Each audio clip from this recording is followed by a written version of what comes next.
বাংলাদেশ পৃথিবীর সবচেয়ে সভ্য ও ধনী দেশ।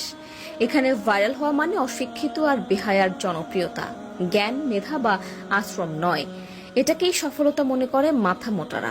এখানে সরকারি হাসপাতালগুলোতে ডাক্তারের জন্য একজন অ্যাসিস্ট্যান্ট রাখা হয়, এদিকে অ্যাসিস্ট্যান্টের জন্য আরো একজন অ্যাসিস্ট্যান্ট রাখা হয় এবং ইন্টার্নশিপ ডক্টর দিয়ে চিকিৎসা করানো হয়।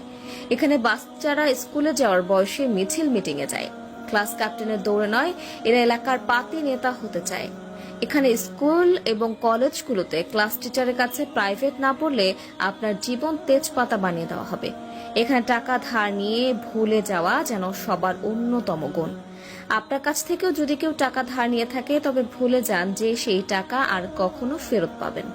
এখানে ছেলে মেয়ে একজন আরেকজনকে জানু, মানু, সোনা, জান এসব বলে তাদের যৌবন শেষ করে দেয়, আর বিয়ে করে 40 বছর পার হয়ে গেলে এখানে দুজন গরিব মিলে আরো 5 থেকে 7 জন গরিবের জন্ম দেয়। এখানে কারো বিপদে কেউ এগিয়ে আসে না, ভাবে কি লাভ, কিন্তু নিজের বেলায় বিপদ এলে তখনই বলে ভালো মানুষের অভাব। তবে ঠিকই দূর থেকে চেয়ে চেয়ে দেখে এবং সেগুলো ভিডিও করে সোশ্যাল মিডিয়া ছেড়ে দেয়।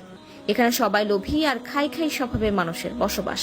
যাকে বিশ্বাস করে সামনে এগোতে সাপোর্ট করবেন, দুদিন পর তার কাছ থেকেই পাবেন করাপশনের আওয়াজ। এখানে নিজের সমালোচনা বাদ দিয়ে অন্যের সমালোচনায় সবাই সারা দিন ব্যস্ত থাকে। এখানে শ্রমের যথাযথ মূল্য পাওয়া যায় না।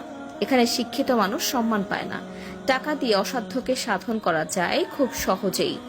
মানুষ এক একজন নিজেকে ঈশ্বরচন্দ্র বিদ্যাসাগর মনে করে। ভিক্ষুকদের রমরমা ব্যবস্থা চলে। এখানে সবাই বড় হতে চায়, কেউ মানুষ হতে চায় না।